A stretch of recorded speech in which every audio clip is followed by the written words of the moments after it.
Funding for the reporters is provided by Friends of Channel 4, Incorporated. Well, for instance, on the Panama Canal, in a BSU commencement address in 1976, Senator Church said no American president will give away the American interest in the Panama Canal. And yet he led the floor debate on the Panama Canal issue. The point is he's just simply out of touch. He just doesn't represent Idaho. At least 2 independent political action committees have formed to work for the defeat of Senator Frank Church. Tonight, a Campaign 80 report, what the groups are doing and why.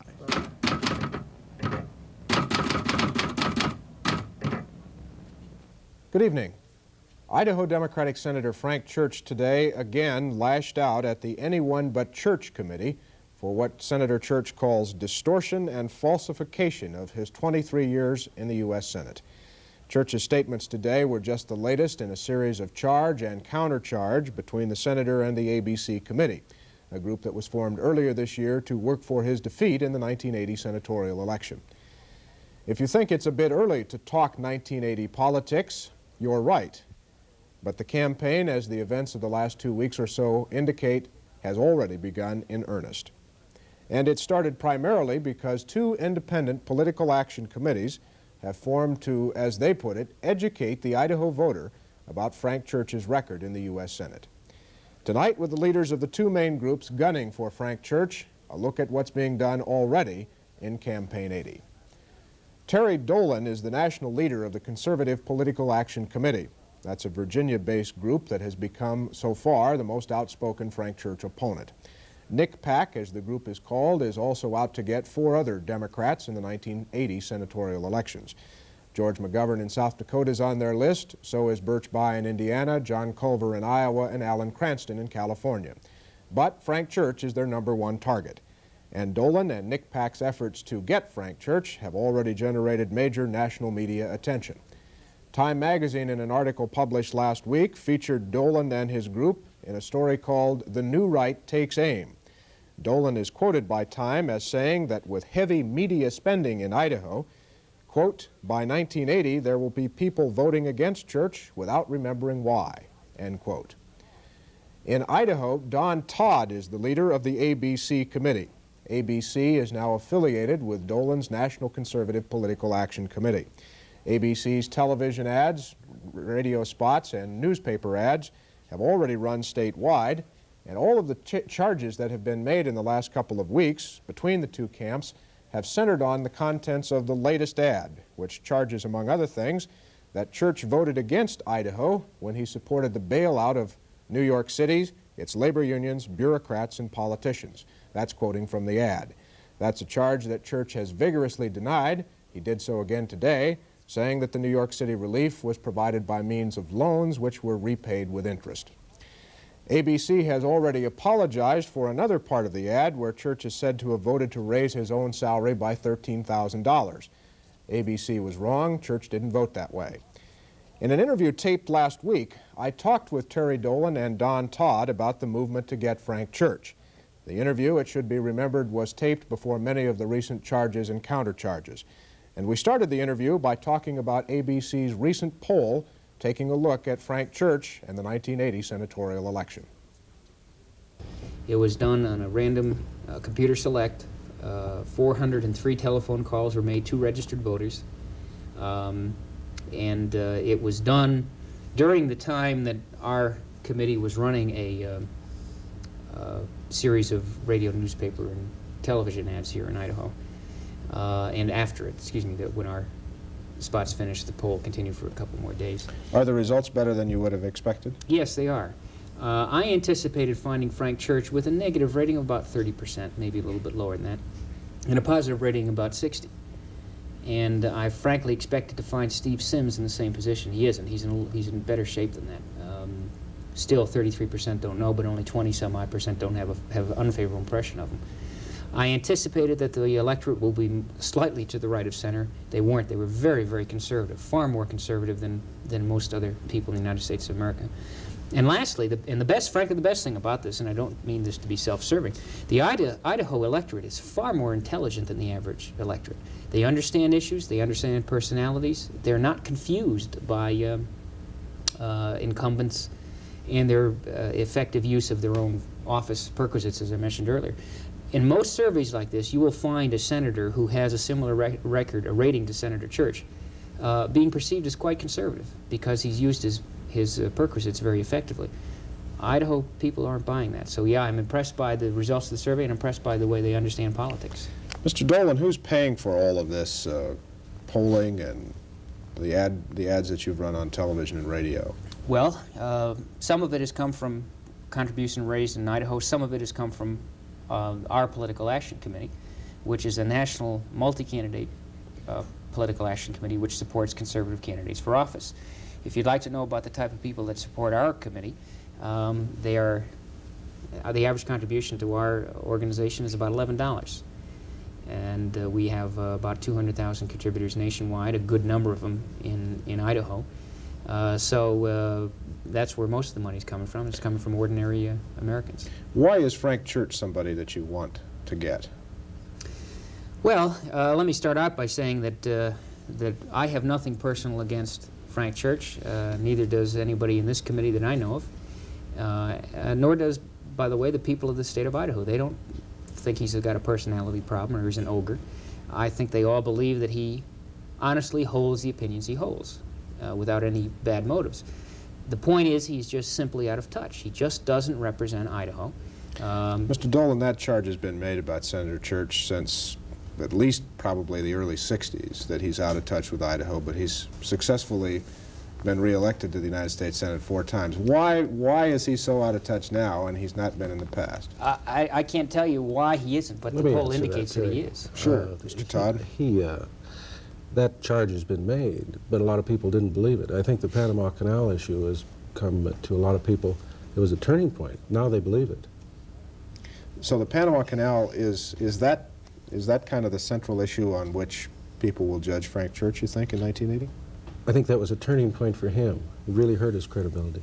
So far, it's indicated that yes, it will be the cutting issue. 25% of the people said that his major failure was the Panama Canal, and you know, that's unusual for anybody. I think probably the only other politician who would have another that issue, and that issue is going to hold up all the way until this time in 1980. Well, it seems it. One of the things that we tested on the survey was to you suggest, test the intensity of that issue. And it clearly seems to be. We asked, did you favor, you know, giving away the Panama Canal? And fully, I think it was 78% of the people said no. There was only about 20% who said they were undecided. And the higher the response to the undecided means, the less people care about an issue. You get 40 people who said, I don't know. That means not only I don't know, it means I don't care either. Go on to another question. So yeah, it seems as if it's going to remain as an issue. Particularly since we're going to find out that all the things that the opponents of the Panama Canal Treaty said are going to come true. We have a Marxist dictator down there who is running guns to revolutionary governments all over the Western Hemisphere, and Frank Church was a ringleader in giving our Panama Canal to him and making us pay the bills of $4 billion or whatever it was on the thing. What else besides Panama, Mr. Todd? Well, there's a number of issues, but the main thing is credibility. And as you say, the issue has been drawn that he was not representative. But Senator Church, was very personal man, and people just didn't believe it. They didn't believe that he was really voting against their interests. When the Panama Canal came around, it was a turning point, and people saw that, yeah, he is out of step. He really is. And then other issues will come in, defense. He's has one of the poorest records in the Senate on military preparedness. The abortion issue will be, I think, more of a regional issue. I don't see too much activity on the abortion side of it at this point, but there are a lot of issues. But the main thing is credibility, whether or not people now do believe, I think, that he's not representative, whereas people said that before, but it didn't sell, and it does now. Aren't you all concerned at least a little bit about negative reaction to this? Senator Church and lots of other politicians have been successful in the past in turning some of the kinds of things that you all are doing around and using it to their own benefit. Are you at all concerned that Senator Church might turn this thing around and throw it back in your face, so to speak, Mr. Dolan? I doubt it. I think Don has made the statement. The biggest proponent of the idea that this will backfire and help Frank Church is Frank Church. And if I were in his situation, I'd say the same thing. You know, our philosophy is that if we talk about Frank Church's record and point out the Panama Canal, that he led the fight to give away the Panama Canal, talk about how he has been one of the biggest proponents of government regulation and bureaucracy and red tape, how he has led the fight in causing more inflation and higher taxes. Give me some specifics. Well, that last year alone, for example, he voted to raise the national debt ceiling by $46 billion. Now, that means one of two things, and I don't think any economist will disagree. It either means higher taxes or it means more inflation. It's one of those two things. Bureaucracy, he voted to establish the Department of Energy. He voted to establish OSHA. He voted against cutting back on OSHA last year. Senator, I forget which senator proposed it, but a very simple amendment which would have eliminated OSHA requirements for businesses with 10 or less employees. Hardly a radical proposition, one that passed, by the way, and Frank Church was wrong in it. He voted for the Department of Education. He's voted for more regulation whenever he gets a chance. If we continue to talk about those things, I'm convinced, and the polls indicate, by the way, that in fact what we have done is become the cutting edge. We've been substantially instrumental in raising the negative ratings, the awareness of Frank Church's record. At some point, it is conceivable that there's very few other people we can reach and that there may be a saturation level.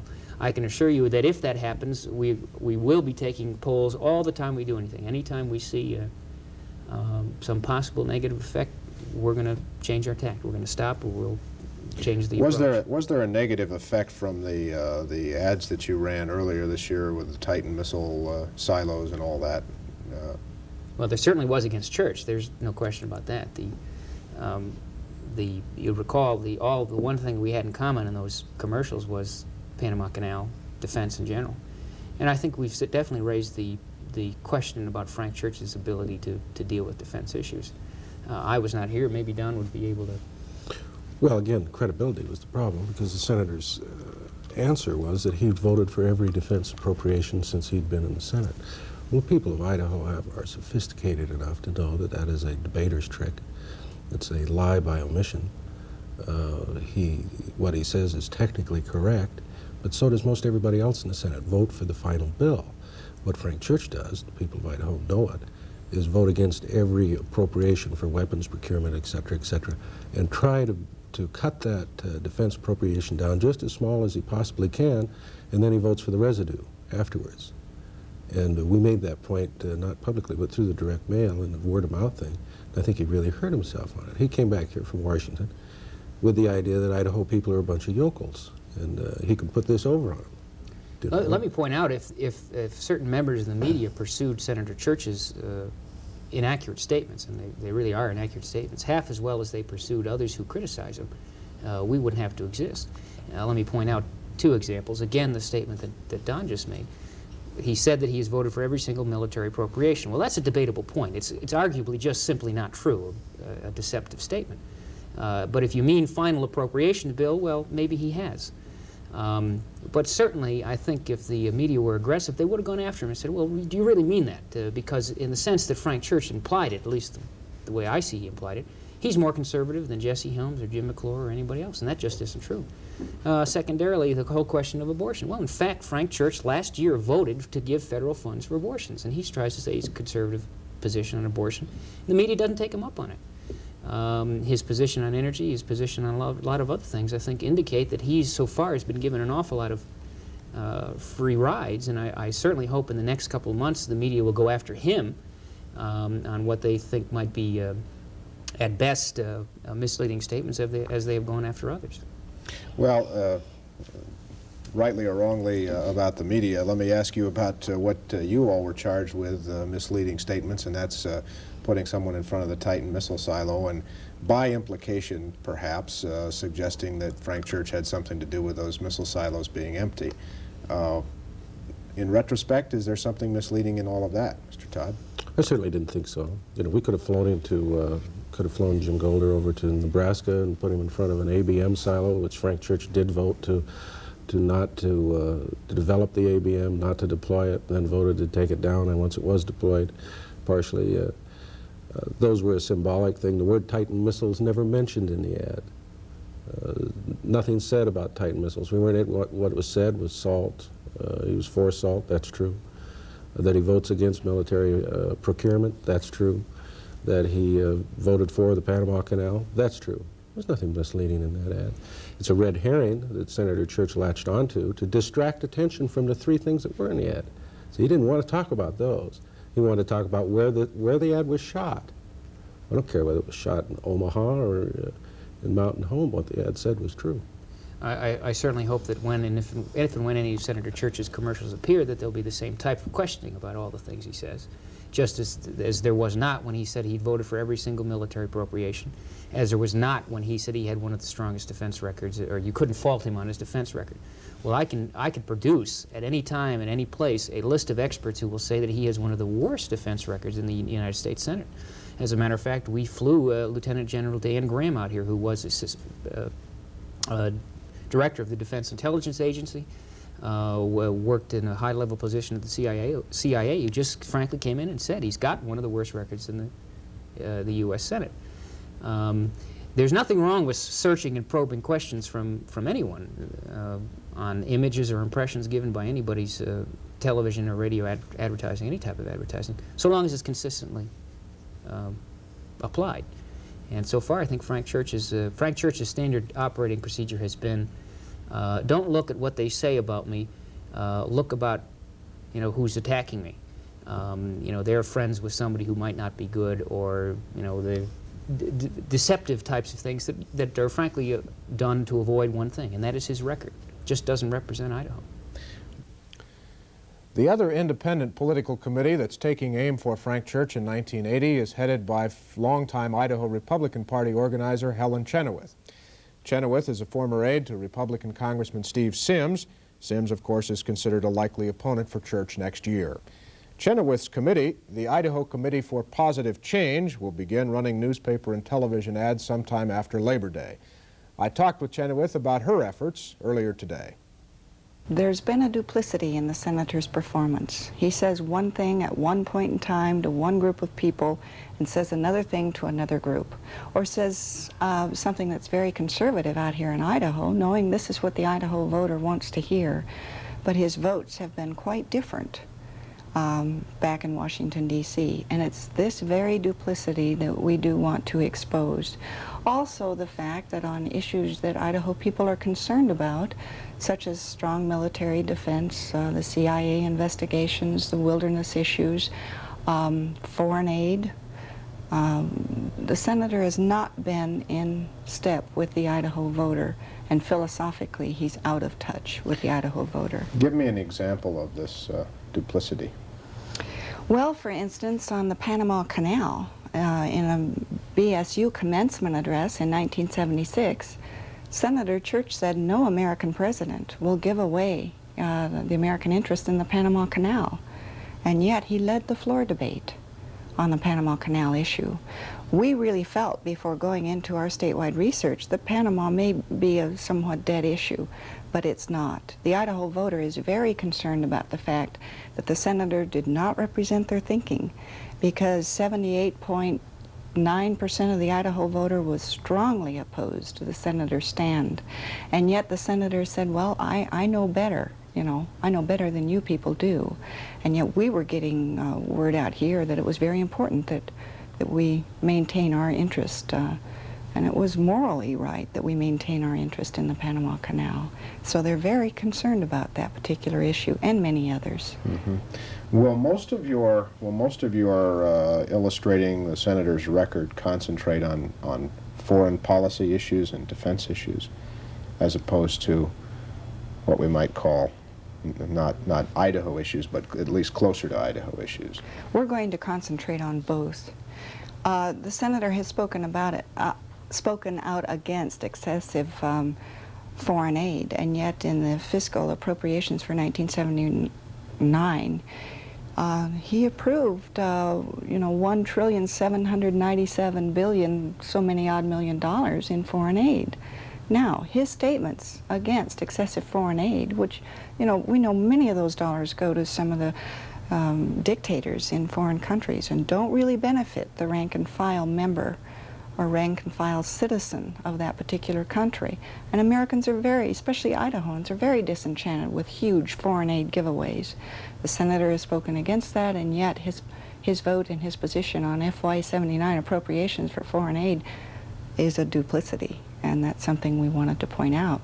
Another very interesting example, Mark, is that the ABC PAC surfaced his position on military defense. Now, I'm not going to argue about the Titan missile silos. That's another forum at another time, another place.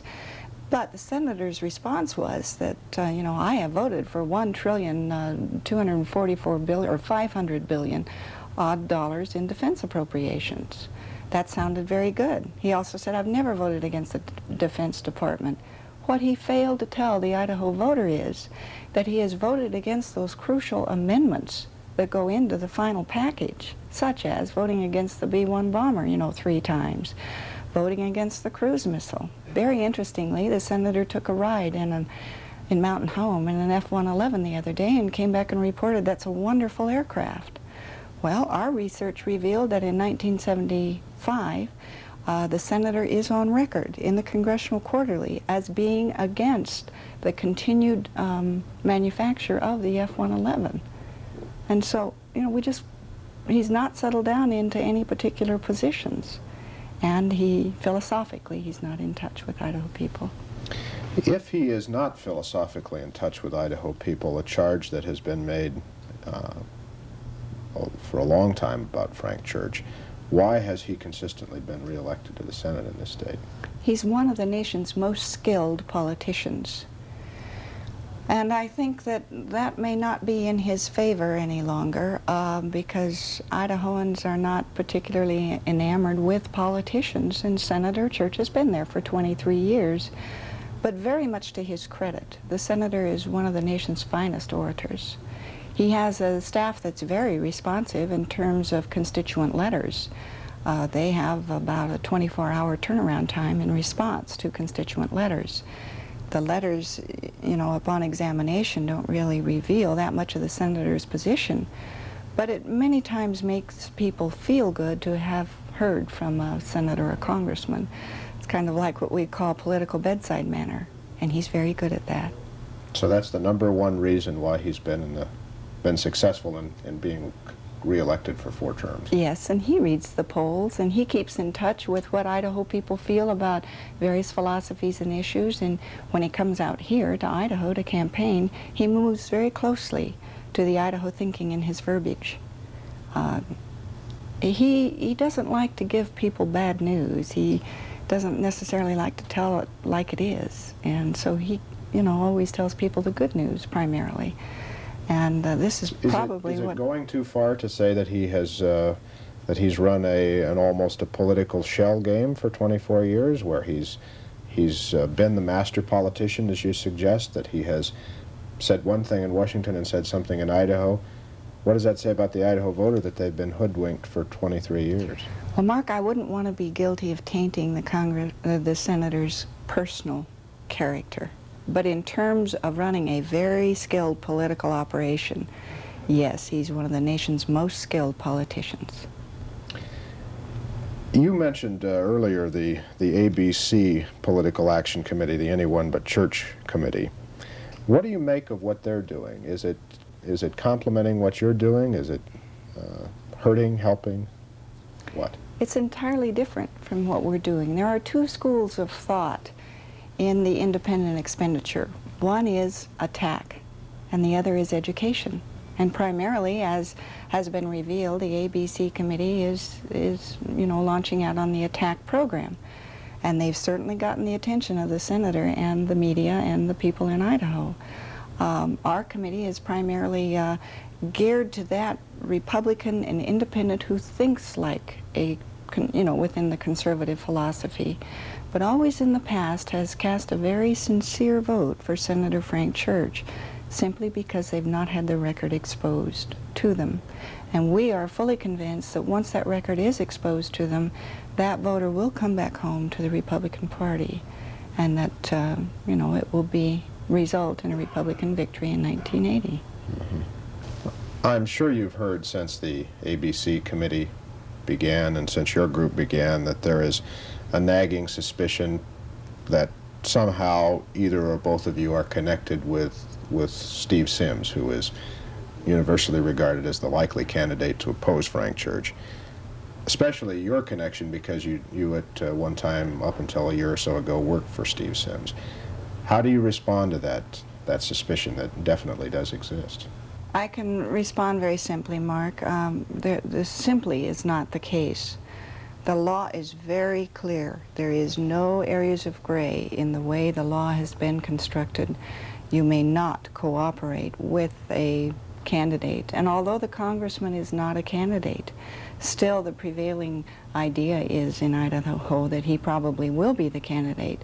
We have made every effort to stay apart from the congressman and his staff in order to alleviate any type of suspicion. So no, there is absolutely no truth to that. So how far have you gone? You don't talk to Steve Sims, or you don't deal in any kind of political way? I saw the congressman in the airport the other day and waved to him and said a few words, but that's all I've said to the congressman in months. Once in a while we see their staffers at various meetings, you know, that we attend to, but that's the extent of it. Is what you're doing and what the other committee doing ultimately going to help Steve Sims or whoever the candidate happens to be, do you think? If it is conducted properly, it will help them. Any elected official is bound by a time constraint. He can only, you know, gear up his campaign at a reasonable period of time. And the Senator Church has been in the Senate for 23 years now, and there's an enormous amount of data to collect on him and to put together, and it takes a long time. And normally an elected official would not want to designate themselves as a candidate and run the chance of being considered a lame duck congressman until a certain point in time. And then when he makes his announcement, then he's free to, you know, gear up his campaign. But we plan to be out of the field by the time the candidate's campaign is gearing up. So we're strictly an educational committee that is doing a program to, you know, make the voter more aware of the senator's voting record and performance ahead of the campaign. Knowing what you know about Idaho politics, do you think Steve Sims would be the best candidate against Frank Church? Well, I would think that Congressman Sims has the highest name ID. He is able to relate to all aspects of Idaho voters, from the laboring man clear up to, you know, industry. I think that probably he would have a very fair chance, although there's been other very good men who have been, you know, suspicioned as possibly looking at this race, such as Wayne Kidwell and Jim Jones. And I think, Mark, that it's not necessarily a person who will be voted into this office, but rather the fact that Senator Church and his record will become such a, the Idaho voter will be so disenchanted with that they will in turn vote Senator Church out. That's all for tonight. Tomorrow night, Senator Frank Church will be interviewed on this program. I'm Marc Johnson. Good night.